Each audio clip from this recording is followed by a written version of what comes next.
जय श्री राधे कृष्णा साथियों, मैं भी कृष्णा ज्ञान सहारा चैनल में आपका स्वागत करती हूँ। कैसे हैं आप? आपके अच्छे स्वास्थ्य और सुखद जीवन की मंगल कामना करती हूँ। आपके अपने इष्ट देवों को कोटि कोटि नमन करते हुए, बड़ों को प्रणाम करते हुए वीडियो प्रारंभ करते हैं। साथियों, आज बात करेंगे भादो माह की एकादशी की। भाद्रपद माह की एकादशी का अन्य एकादशी की अपेक्षा खास महत्व माना जाता है। इस एकादशी पर इच्छा पूर्ति उपाय हम एक ऐसा क्या करें कि हमारी तमाम इच्छाएं पूर्ण हो जाए। भगवान श्री हरि विष्णु और माता लक्ष्मी की कृपा हमारे ऊपर आठों यामवर से। तो चलिए झटपट वीडियो प्रारंभ कर लेते हैं। लेकिन उससे पहले चैनल पर नए आए हैं तो चैनल को सब्सक्राइब जरूर कीजिएगा और बेल आइकन का बटन जरूर प्रेस कीजिएगा, जिससे आने वाली वीडियोस का नोटिफिकेशन आपको मिलता रहे। आज मैं बात कर रही हूँ भादो माह की एकादशी 23 अगस्त को है या 24 अगस्त को। भाद्रपद माह की एकादशी 23 अगस्त को प्रातः 7:02 से प्रारंभ हो रही है, जो कि 24 अगस्त को प्रातः 5 बजे तक रहने वाली है। तो इसलिए सूर्योदय की तिथि माने तो और पूरे दिन एकादशी माने तो 23 अगस्त को एकादशी है। एकादशी का व्रत कहते हैं भादो माह की जो एकादशी है, इस एकादशी का व्रत करने से मोक्ष की प्राप्ति होती है, स्वर्ग की प्राप्ति होती है, धरती पर ऐश्वर्य मिलता है, सुख मिलता है, संपत्ति मिलती है, भगवान श्री हरि विष्णु की कृपा मिलती है। यदि आप व्रत करते हैं तो भी और अगर नहीं कर पाते हैं तो भी कहा तो ये भी जाता है कि हर व्यक्ति को अपने जीवन काल में एकादशी का व्रत जरूर करना चाहिए। एकादशी का व्रत 8 वर्ष की आयु से लेकर 80 वर्ष की आयु तक किया जा सकता है।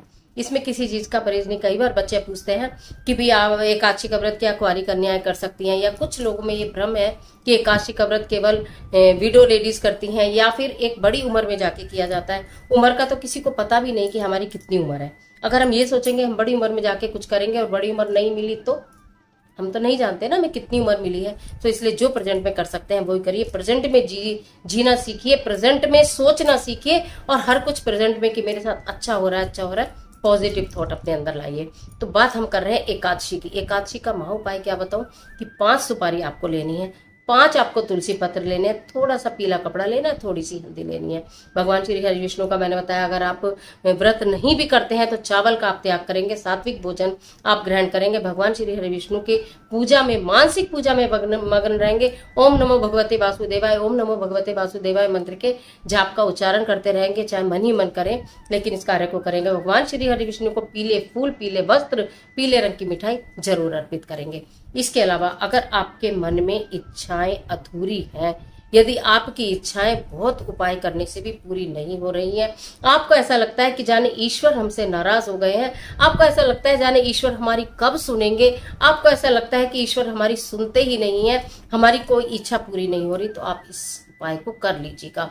आपने 5 सुपारी ली, 5 तुलसी पत्र लिए, उन्हें थोड़ी सी हल्दी लगाई और एक पीले कपड़े में पीला कपड़ा बिछाकर उसके ऊपर 5 सुपारी और 5 तुलसी पत्र आपने रख दिए भगवान श्री हरि विष्णु के चरणों में। अब आपने पूजा प्रारंभ की, अपनी पूरी आपने पूजा की है, खूब उनको फल फूल मेवा का भोग लगाया है, आरती की है। अगर आप कथा कर सकते हैं, सत्यनारायण भगवान की कथा कर सकते हैं, सुन सकते हैं, वो आप करना चाहें वो कर सकते हैं, सूक्ष्म रूप से करना चाहें तो सूक्ष्म रूप से कर सकते हैं।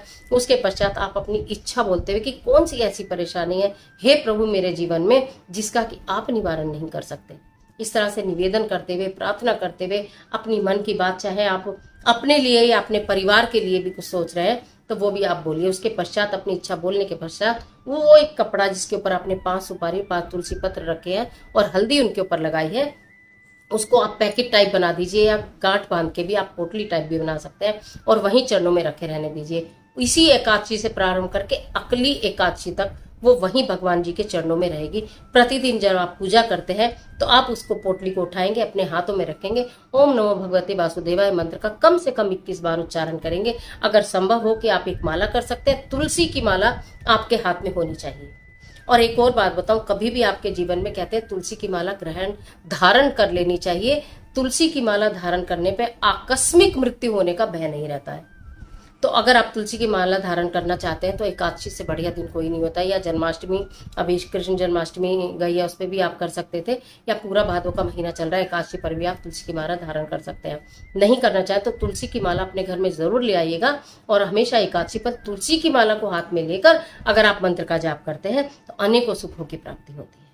तो इसलिए तुलसी की माला आपके घर में होनी चाहिए, पूजा के सामान की दुकानों पर मिल जाती है। अगर ना हो तो 21 बार, कम से कम 21 बार मंत्र का जाप करना है। अपने हाथ में उस पोटली को लेकर अपने मन ही मन इच्छा बोलिए और 21 बार मंत्र का जाप करिए। फिर अपनी इच्छा बोलते हैं पुनः उनके चरणों में, भगवान के श्री चरणों में उनको रख दीजिए। ऐसा ही आपको अगली एकादशी तक इस कार्य को करना है। इस बीच में समस्या भी आएंगी, आपको हो सकता है पीरियड आए, आपके घर में कोई सूतक है, पातक है या पीरियड है, उस दौरान आप कुछ नहीं करना, कोई बात नहीं। वो पोटली वहीं भगवान जी के श्री चरणों में रहेगी। मानसिक जाप आप कर सकते हैं, आपको भगवान जी को स्पर्श नहीं करना, मानसिक पूजा आप कर सकती हैं। तो अपना आप निश्चित समय है, आपने सुबह की पूजा पकड़ी है तो शाम की पूजा पकड़ी है, तो अगर आपने सुबह पोटली बनाई है नहा धोकर तो आपको प्रतिदिन सुबह उसी समय पूजा करनी है। अगर आपने शाम को पोटली बनाई है तो आपको शाम को पूजा करनी है। पूरे दिन में सुबह शाम जब भी आप बनाएं, लेकिन हर दिन उसी समय पर आपको पूजा करनी है। इस बात का ध्यान करिए, हर पूजा में मैं आपको समयबद्धता बताती हूँ कि समय के साथ बंधना सीखिए। पूजा में विशेषकर आप किसी चीज में बंधे ना बंधे, आपका अपना जीवन है, लेकिन पूजा में अगर सर्वश्रेष्ठ फलों की प्राप्ति चाहते हैं, आप अपने उपायों का परिणाम चाहते हैं, तो समय का ध्यान रखिए। तो इसलिए सुबह का समय या शाम का समय जो भी अपनी सुविधा अनुसार आप ले सकते हैं, उसी समय पर अगर आपको स्पर्श नहीं करना है तो आप कहीं भी बैठकर वो समय देखिए कि मैंने 6 बजे पूजा की थी, या मैंने प्रातः 6 बजे पूजा की थी, या सायकाल 6 बजे पूजा की थी, मैंने प्रातः 9 बजे की थी, सायकाल 8 बजे 9 बजे की थी। तो उसी समय में आपको फिर अपना किसी भी स्थान पर बैठिए, हाथ मुंह पैर खूब अच्छे से धो के, कपड़े बदल के अपने, और बैठ के आराम से जाप कीजिए। तो आपकी वो पूर्ण पूजा मानी जाएगी, खंडित नहीं होगी।